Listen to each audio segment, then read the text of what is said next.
दुनिया की तमाम छोटी और बड़ी खबरों के लिए हमारे चैनल को सब्सक्राइब करना न भूलें और बेल का बटन जरूर दबाएं।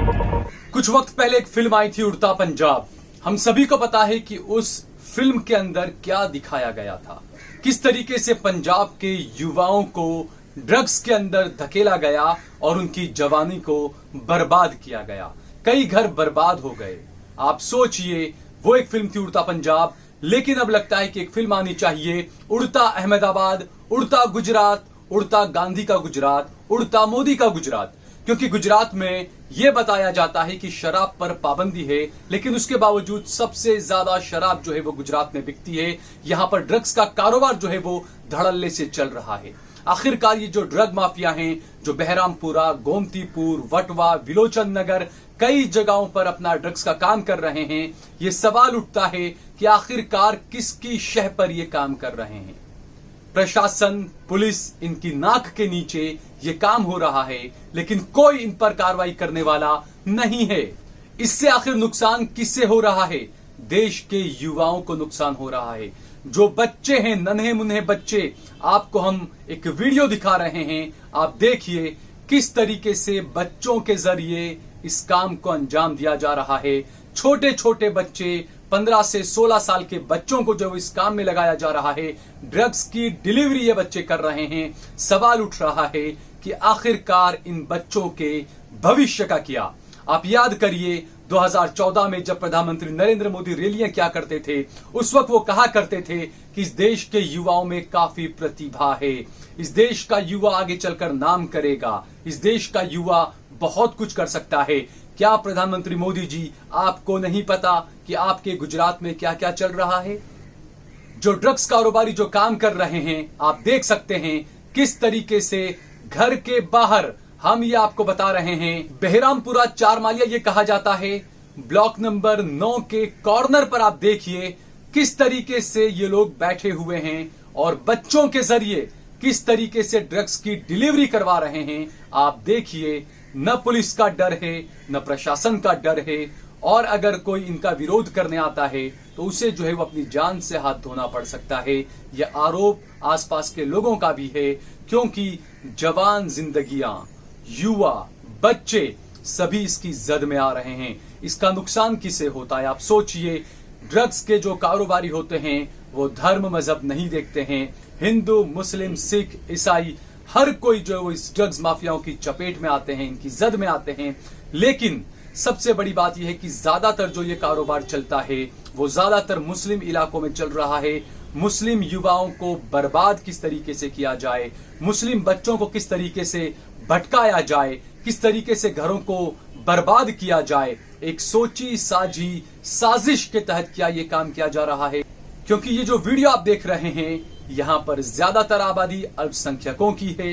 हालांकि बहुसंख्यक भी यहाँ पर रहते हैं, और चाहे हिंदू हो चाहे मुसलमान हो, सभी के बच्चे जो है वो इन ड्रग्स माफियाओं की चपेट में हैं। आप सोचिए, ये वो बस्ती है जहां पर बच्चे क्या, बड़े क्या, हर रोज का 200 से 300 रुपया सिर्फ कमाते हैं। कोई ठेला चलाता है, कोई चाय की किटली चलाता है, रोज का 200 रुपया वहां से कमा कर लाता है, और उसमें से 150 से 180 रुपया जो है वो बच्चा ड्रग्स लेने पर खर्च कर देता है। आप सोचिए, जिंदगियां बर्बाद हो रही है, बचपन बर्बाद हो रहा है, जवानियां बर्बाद हो रही है, और कई घर भी बर्बाद हो रहे हैं। आप ये भी सोचिए कि जिन बातों का हमें पता है, क्या इन बातों का प्रशासन को पता नहीं होगा? क्या इन बातों का पुलिस महकमे को पता नहीं होगा?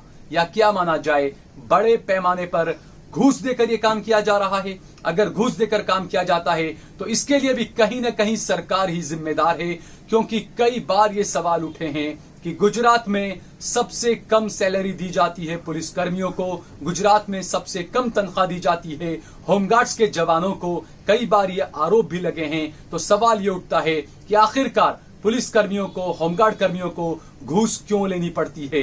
क्या उन्हें इतनी तनख्वाह नहीं दे सकती है ये सरकार? ये सरकार अपने प्रचार प्रसार पर करोड़ों अरबों रुपया खर्च करती है। क्या ये सरकार देश के कोरोना वॉरियर्स कहे जाने वाले पुलिस कर्मियों को, होमगार्ड कर्मियों को क्या तनख्वाह सही से नहीं दे सकती है? ये सवाल उठ रहा है कि ड्रग्स का कारोबार इतने धड़ल्ले से चल रहा है, लेकिन क्या पुलिस इसे रोक नहीं पा रही है? क्यों नहीं रोक पा रही है? कई बार आसपास के लोगों ने शिकायत भी की, पुलिस कमिश्नर को शिकायत की, लिखित में अर्जी दी गई, लेकिन उसके बावजूद कोई कार्रवाई नहीं की गई है। वहां के लोगों का आरोप है कि इस मुद्दे को उठाया जाए, देश के युवाओं को बचाया जाए, गांधी के गुजरात के युवाओं को बचाया जाए। कई जिंदगियां बर्बाद हो रही है, उन्हें बचाया जाए और पुलिस महकमे से अपील की जाए कि आखिरकार ये ड्रग्स का कारोबार किसकी शह पर चल रहा है, इसके पीछे जिम्मेदार कौन है, उनके खिलाफ कार्रवाई की जानी चाहिए। क्योंकि ये जो वीडियो हम आपको दिखा रहे हैं, बहरामपुरा चारमालिया का ये वीडियो है। दाणी लिमड़ा पुलिस स्टेशन यहां पर लगता है। यकीनन यहां पर दाणी लिमड़ा पुलिस स्टेशन के पीआई साहब से पूछा जाना चाहिए कि क्या आपको नहीं पता, आपकी नाक के नीचे इस तरीके से ड्रग्स का कारोबार चल रहा है। और खास बात तो यह है कि जो ड्रग्स की डिलीवरी दी जा रही है, आप देखिए महज 12 से 15 साल के बच्चों से जो है वो ड्रग्स की डिलीवरी करवाई जा रही है। और यहीं से और आप साथ में और देख सकते हैं कि एक झोपड़ी जो ये बनी हुई है, झोपड़ी, इसको हटाता है ये व्यक्ति, इसके अंदर जाता है ये बच्चा आप देखिए ड्रग्स की बोतल को लेकर आता है और वो देता है, डिलीवरी करता है। आप सोचिए किस तरीके से देश के बच्चों के भविष्य के साथ में खिलवाड़ किया जा रहा है। इसके लिए जिम्मेदार कौन है? क्या इसके लिए प्रधानमंत्री जिम्मेदार नहीं है? क्या इसके लिए मुख्यमंत्री जिम्मेदार नहीं है? क्या इसके लिए उस इलाके के पुलिस अधिकारी जिम्मेदार नहीं है?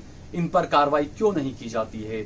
लोगों ने बार बार अपील की, अर्जी दी, लेकिन उसके बावजूद कार्रवाई नहीं की गई। एक बार फिर से वहां के लोगों ने अर्जी दी है और अब हम भी ये अपील करते हैं कि देश के युवाओं को बचाया जाए, उनके भविष्य के साथ में जो खिलवाड़ हो रहा है उनके साथ में इंसाफ किया जाए।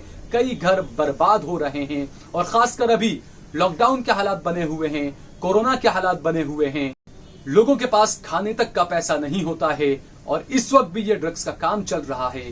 लोग, बच्चे जाते हैं, अब पता नहीं कई बच्चे ऐसे भी होते होंगे जो अपने ड्रग्स की तलब के अंदर घर से पैसा चुरा कर भी जाते होंगे। आप सोचिए उस घर की हालत क्या होती होगी, उन माता पिता पर क्या गुजरती होगी। हम बार बार कहते हैं हिंदू, मुस्लिम, सिख, ईसाई, चाहे कोई भी हो, उनके बच्चों के साथ में इस तरीके का खिलवाड़ नहीं होना चाहिए। इस पर जो है वो कार्रवाई जरूर की जानी चाहिए।